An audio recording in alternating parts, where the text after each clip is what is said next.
Saudara-saudari, marilah kita mendengarkan renungan dengan judul Hari Rabu Abu yang berdasarkan pada Injil Matius bab 6 ayat 18. Dan apabila kamu berpuasa, janganlah muram mukamu seperti orang munafik. Mereka mengubah air mukanya supaya orang melihat bahwa mereka sedang berpuasa. Aku berkata kepadamu, sesungguhnya mereka sudah mendapat upahnya. Dalam nama Bapa dan Putra dan Roh Kudus. Amin. Saudara-saudari terkasih dalam nama Tuhan Yesus Kristus. Hari ini adalah Hari Rabu Abu. Melalui Hari Rabu Abu, gereja menyadarkan umatnya tentang kewajiban sebagai pengikut Yesus yang berdosa. Karena itu, bacaan Injil hari ini berbicara tentang berbagai kewajiban agama yang perlu kita jalani.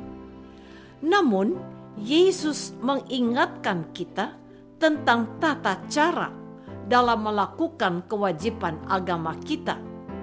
Yesus berkata, "Ingatlah, jangan kamu melakukan kewajiban agamamu di hadapan orang supaya dilihat mereka, karena jika demikian, kamu tidak beroleh upah dari Bapamu yang di surga." Jadi, apabila engkau memberi sedekah, janganlah engkau mencanangkan hal itu seperti yang dilakukan orang munafik di rumah-rumah ibadat dan di lorong-lorong, supaya mereka dipuji orang. Aku berkata kepadamu, sesungguhnya mereka sudah mendapat upahnya. Tetapi jika engkau memberi sedekah, janganlah diketahui tangan kirimu dan apa yang diperbuat tangan kananmu. Hendaklah sedekahmu itu diberikan tersembunyi, maka Bapamu yang melihat yang tersembunyi akan membalasnya kepadamu. Saudara-saudari terkasih, Yesus tampil di hadapan orang-orang Israel dengan ajaran dan cara hidup yang baru dan segar. Yesus tidak suka dengan kebiasaan hidup pemuka agama dan orang-orang yang melakukan kegiatan keagamaan agar dilihat orang. Maka, dalam kaitan dengan doa Yesus, Yesus berkata, "Dan apabila kamu berdoa, janganlah seperti orang munafik. Mereka suka mengucapkan doa dengan berdiri dalam rumah ibadat dan pada tikungan jalan raya, supaya mereka dilihat orang.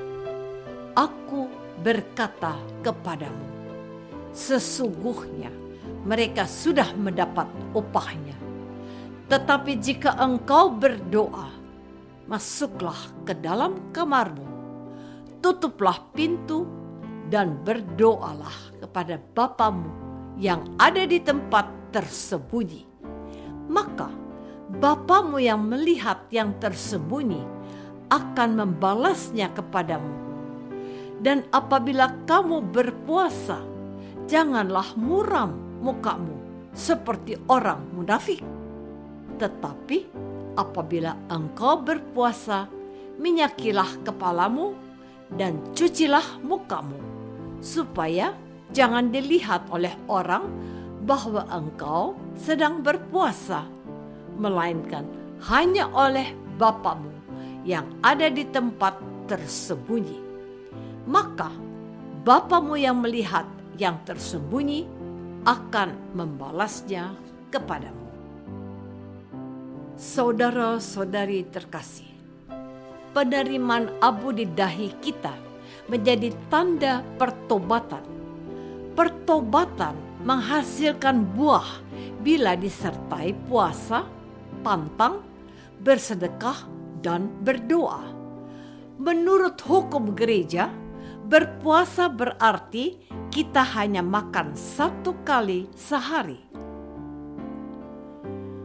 Berpuasa paling kurang atau paling sedikit dilakukan hari Rabu Abu dan Jumat Agung. Ketentuan ini sesungguhnya sangat ringan, dengan harapan umat melakukannya dengan tulus ikhlas dan sukacita. Yang penting bukan puasanya, tetapi pertobatan dan buah pertobatan. Yang diwajibkan berpuasa adalah umat Katolik yang berusia 18 tahun sampai 60 tahun. Sedangkan pantang berarti tidak makan atau tidak melakukan sesuatu yang biasa atau sering kita lakukan. Contoh, pantang daging, pantang rokok, pantang garam, atau pantang jajan. Pantang dilakukan pada hari Rabu Abu, Jumat Agung, dan hari Jumat lain selama masa Prapaskah. Yang diwajibkan untuk berpantang adalah umat yang berusia minimal 14 tahun. Namun yang paling penting dan utama adalah bukan soal kita sukses dalam pantang dan berpuasa, melainkan mutu hidup yang lebih baik. Misalnya, kita semakin sabar, mengendalikan diri, mengurangi kebiasaan buruk, dan lebih peka kepada kehendak Allah. Saudara-saudari terkasih, selama masa Prapaskah ini, kita diharapkan lebih giat berdoa, berpuasa, dan pantang. Kalau kita hanya berpantang dan berpuasa tanpa doa, maka kita tidak beda dengan orang diet. Sebab orang Katolik berpuasa dan berpantang dengan tujuan memuliakan Allah dan berubah menjadi pribadi yang lebih baik dari waktu ke waktu. Namun sesungguhnya dengan berpantang dan berpuasa, kita mendapatkan 2 manfaat sekaligus, yakni badan sehat serta roh yang menyala-nyala dan terarah kepada Allah. Selain berdoa pada masa Prapaskah ini, kita juga diajak untuk bersedekah. Sedekah yang kita kumpulkan dalam bentuk derma atau kolekte aksi puasa pembangunan bukan hanya menjadi tanda pertobatan, tetapi menjadi tanda kepedulian kita kepada sesama yang miskin dan tak berdaya. Dengan demikian, masa Prapaskah yang diawali dengan hari Rabu Abu di satu sisi mendekatkan kita dengan Allah, dan di sisi lain mendekatkan kita dengan sesama. Selamat memasuki masa Prapaskah dengan semangat keterbukaan dan kerendahan hati. Apakah kita sudah menyadari bahwa dengan menerima abu, kita diajak untuk bertobat lebih dekat kepada Allah dan sesama kita? Marilah kita berdoa. Tuhan Yesus Kristus, kami bersyukur dan berterima kasih atas masa penuh rahmat. Masa Prapaskah yang ditandai dengan penerimaan abu di dahi kami. Dengan penerimaan abu kami disadarkan bahwa kami adalah orang-orang berdosa dan hidup kami di dunia ini hanyalah sementara. Doa ini kami persembahkan dalam nama Yesus, Tuhan dan pengantara kami. Amin. Semoga kita semua selalu dinaungi dan dibimbing oleh berkat Allah yang Maha Kuasa, Bapa dan Putra dan Roh Kudus. Amin.